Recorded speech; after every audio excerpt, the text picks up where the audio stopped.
Ada nggak sih dok dampak pada kulit kita ketika terjadi perubahan cuaca yang cukup ekstrim ini dok, baik dari panas maupun ke hujan ini? Oke, pada saat panas ekstrim itu biasanya kulit mengalami dehidrasi gitu. Kalau dehidrasi berarti kulitnya biasanya kering.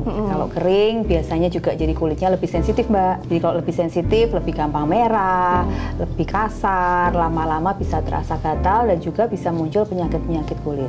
Kira-kira dok, proses awalnya mulai gejala itu kira-kira berapa lama sih dok? Biasanya emang setiap kulit, setiap individu beda-beda Mbak. Jadi ada emang individu-individu, orang-orang yang memang kulitnya jauh lebih sensitif. Kalau jauh lebih sensitif biasanya hanya terpapar sinar matahari atau mungkin di udara yang mungkin panas, walaupun dalam ruangan tapi panas. Nah itu juga bisa menyebabkan mulai timbulnya kemerahan, kering dan lain-lain. Untuk tipe kulit sendiri dok, nah, misalkan kan kita memang setiap individu pada saat kita terpapar oleh cuaca yang ekstrim tadi dok, nah itu apakah gejalanya akan sama atau ada yang memiliki perbedaan sedikit dok sesuai dengan tipe kulit? Jadi kalau pada kulit yang kering biasanya cenderung lebih sensitif, lebih ke arah gampang merah.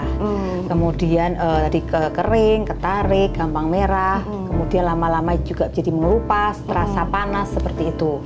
Cuman kalau pada kulit-kulit yang berminyak karena tadi panas, sumuk, sinar matahari, jadinya kan lebih banyak keringat pasti. Kalau lebih banyak keringat, biasanya gampang mengalami sumbatan pada pori-pori kulit.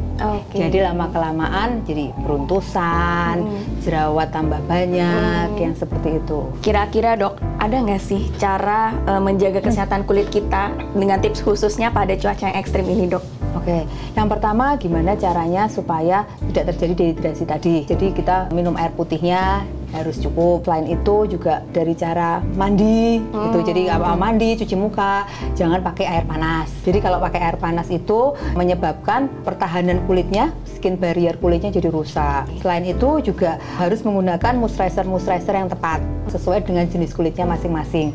Kalau memang jenis kulitnya kering, jadi kita harus menggunakan pelembab-pelembab yang banyak mengandung seperti ceramide, seperti itu.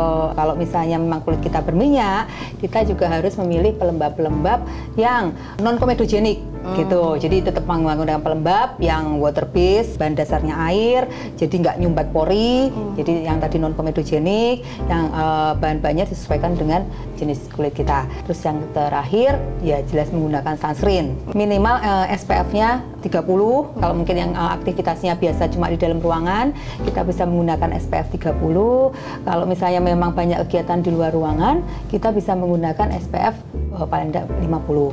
Dan yang paling penting jangan lupa selalu reapply. Gitu, diulang setiap paling tidak 2 jam.